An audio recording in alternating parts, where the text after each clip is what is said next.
अस्सलामुअलैकुम दोस्तों, उम्मीद है आप सब खैर खैरियत से होंगे। पाकिस्तान में जब अच्छी इंटर्नशिप की बात आती है तो हर कोई चाहता है कि किसी बड़े ग्रुप या इंटरनेशनल ब्रांड के साथ काम करने का मौका मुझे मिले। आपका ख्वाब सच हो सकता है, क्योंकि हुंडई निशान मोटर ने अपनी समर इंटर्नशिप 2026 का अनाउंसमेंट कर दी है।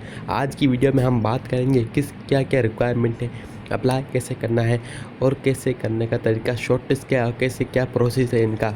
ठीक है, तो अब आते हैं सबसे पहली बात पे। ये इंटर्नशिप का स्ट्रक्चर 6 to 4 वीक का है। ये शॉर्ट टर्म इंटर्नशिप है जो कि आपकी समर वेकेशन के लिए आइडियल बन सकती है। इसमें अप्लाई करने का तरीका नहायत ही आसान और बहुत सिंपल है। आप फ्रेश हो या ग्रेजुएट के फाइनल ईयर के स्टूडेंट हो, आपका कम से कम 6 सेमेस्टर मुकम्मल पास होने लाजमी है। 6 सेमेस्टर होने चाहिए आपके, ठीक है। और हाँ, इसके प्रॉपर एवल्यूशन प्रोसेस होगा जिसके पास करने के बाद आपको सेलेक्ट किया जाएगा, क्योंकि स्लॉट काफ़ी लिमिटेड हैं। इंटर्नशिप के क्या फ़ायदे हैं, अब आप सोच रहे होंगे इंटर्नशिप क्यों ज्वाइन करें। बॉस निषाद ग्रुप पाकिस्तान की बहुत बड़ी लेगेसी ग्रुप है और हुंडई का ग्लोबल ज्ञान है। ये आपको सिर्फ बैठना नहीं होगा बल्कि काम भी करना होगा। जी हाँ, हैंड्स एंड लर्निंग एक्सपीरियंस मिलेगा। इंडस्ट्री के टॉप एक्सपर्ट आपको मेंटोर करेंगे और आपकी रिज्यूम पर हुंडई के टैग भी लग जाएगा, जो फ्यूचर में आपके लिए जॉब का दरवाज़ा खुल जाएगा। अप्लाई करने का तरीका, चलें अब बात करते हैं हाउ टू अप्लाई।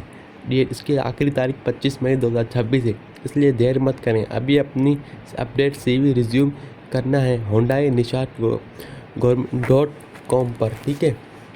एक बहुत ज़रूरी बात, ईमेल भेजते वक्त सब्जेक्ट लाइन को खाली मत छोड़ना और ना ही अब सिर्फ CV लिखना। आपने फॉर्मेट फॉलो करना है। इंटर्नशिप 2026 अपना डिपार्टमेंट, फॉर एग्जांपल अगर आपको फाइनेंस के स्टूडेंट हैं लेकिन इंटर्नशिप 2026 फाइनेंस, अगर मार्केटिंग है तो मार्केटिंग, ठीक है। अब चांस है तो देर मत करें, फ़ौरन अपनी CV तैयार करें और अप्लाई करें। अगर आप करने में कोई मसला आ रहा है तो नीचे कमेंट सेक्शन में मुझे ज़रूर पूछें। वीडियो पसंद है तो उसे लाइक करें, शेयर करें अपने यूनिवर्सिटी के फ्रेंड के साथ, और व्हाट्सएप ग्रुप में लाजमी इस वीडियो को शेयर करें ताकि किसी का भला हो जाए, किसी के घर पे अच्छा हो जाए। अल्लाह हाफ़िज़, मिलते हैं अगली वीडियो में।